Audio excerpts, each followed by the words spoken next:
लोक त्यांना जाब विचारण्यासाठी गेले होते, मात्र त्यांना त्यांची भेट झाली नाही. नाही आंदोलन सुरू केले. आताच कळालंय मला आपल्याच माध्यमातून.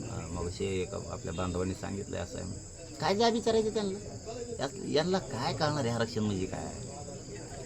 आरक्षण कशाला लागतंय? हे गोर गरीब मराठ्यांच्या जीवाशी खेळणारे लोक आहेत हे सगळेच.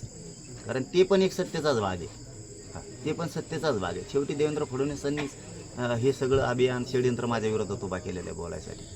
ह्या श्रीमंत राजकारण्यांना कधीच गोरगरिबांच्या मराठ्यांच्या आरक्षणाचा प्रश्न नाही कळणार. कारण हे श्रीमंतीत जगणारे पैशावर झोपणारे लोक आहेत. कारण गाद्यावर जसे झोपत आहेत तसे पैसे, एक कोणता तरी मंत्री झोपला होता बघा, पैसे आथरले होते त्याच्यावर झोपत होता, म्हणजे गादी तयार केली. असे यांना काय फिकीर आहे? यांना काय कळणार आहे आरक्षण? जो रात्रंदिवस शेतात काबाड कष्ट करतो, ऊस तोडतो, हमाली करतो, कष्ट करतो, 1-1 रुपया व्याजानाकडून पोरं शिकवतो, ते पोरं नोकरीला लागत नाही, मग त्या पोरांचे हाल काय, त्या मुलींचे हाल काय, हे यांना माहिती आहे. गोरगरिबाला माझ्या यांना माहीत नाही आहे. त्याच्यामुळे हे कुंकड बोलत येतं. यांना ज्यावेळेस कळतं ना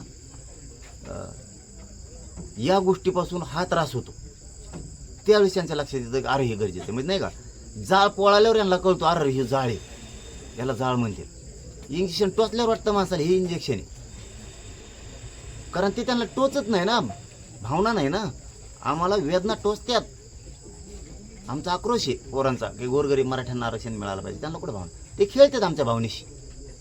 आमच्या यांना भंपकपणा म्हणतात ते. आमची एखादी भगिनी रडायला जर लागली तर त्याला नाटक समजित येते. यांना वेदना नाहीत. त्या पैशाच्या जोरावर यांना वेदना नाही, सत्तेच्या जोरावर वेदना नाही. त्यामुळे त्यांच्या पुढं काय आंदोलन करायचं? त्यांना काय भेटायचं? अरे आपला मराठा लय मोठा आहे असं कोणाला विचारायला जायचं का? कोणाला किंमत द्यायची नाही. मराठ्यांना विनंती माझी, कसल्याला किंमत नाही द्यायची, अशी सोडून द्यायची कशी? अजिबात खरं सांगतोय मी. आपला समाज लय मोठा आहे. कोणाला काय ज्या विचारायचं काय आहे त्यांना त्याचे काय पाय पडायला जायचं? काय घेणायचं यांना? यांच्या तोंडापुढं सुद्धा भरायचं नाही. हो, सगळ्यांनी शांत राहावं, संयम ठेवायचा. काय किंमत द्यायची नाही यांना. पण माझ्या मराठ्याच्या पोराला त्रास होता कामा नाही.